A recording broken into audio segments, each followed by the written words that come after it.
মাঠ জুড়ে পানি আর পানি, দেখলে মনে হবে যেন এটি কোনো পুকুর, কিন্তু এটি কোনো পুকুর নয়। নাটোরের গুরুদাসপুর উপজেলার দস্তানানগড় নিম্ন মাধ্যমিক বিদ্যালয়ের মাঠের চিত্র এটি। বর্ষাকালে অন্তত ৩ থেকে ৪ মাস এই মাঠে এভাবেই পানি জমে থাকে। বিদ্যালয়ের শিক্ষক শিক্ষার্থীদের এই দুর্গন্ধযুক্ত পচা পানির মধ্য দিয়ে ক্লাসরুমে যেতে হয়, যার কারণে তারা নানা ধরনের পানিবাহিত রোগে আক্রান্ত হচ্ছে।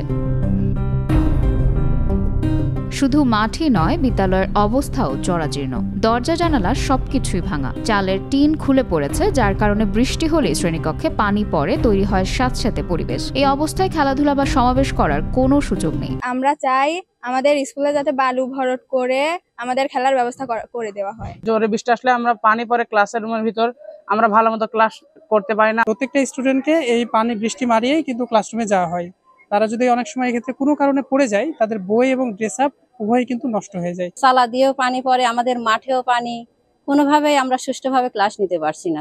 শিক্ষার্থীদের এই দুর্ভোগের কথা তুলে ধরেছেন বিদ্যালয় পরিচালনা কমিটির সভাপতি ও প্রধান শিক্ষক। তারা দ্রুত মাঠ সংস্কার এবং একটি নতুন ভবন নির্মাণের জন্য সরকারের ঊর্ধ্বতন কর্মকর্তাদের কাছে আবেদন জানিয়েছেন।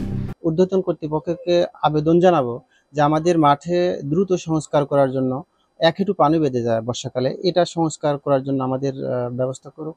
এবং একটা বিল্ডিং খুবই প্রয়োজন, যা 172 জন ছাত্রছাত্রী এখানে ক্লাস করাতে পারে না, সমস্যা সৃষ্টি হয়। এটা আমাদের দ্রুত একটা বিল্ডিং এর জন্য আকুল আবেদন জানাবো আমি। বিদ্যালয়টি জরাজীর্ণ অবস্থায় সেই পূর্বের বহন করছে। বৃষ্টির সময় আমরা ক্লাস করতে পারি না, তবুও স্কুল বন্ধ না করে ক্লাস করার জন্য আমরা সাইডে ছেলে মেয়েদের করি এবং মাঠটায় প্রায় পানি জমে থাকে, যে মাঠটা সংস্কার করা এবং মাটি দিয়ে ভরাট করা অত্যন্ত জরুরি। উপজেলা নির্বাহী অফিসার ফাহমিদা আফরোজ বলেন, আমি ইতিমধ্যে জানতে পেরেছি দস্তানানগর নিম্ন মাধ্যমিক বিদ্যালয়টি পানিতে আক্রান্ত হয়েছে। সেখানে বাচ্চাদের বসার সুযোগ সুবিধারও ঘাটতি রয়েছে।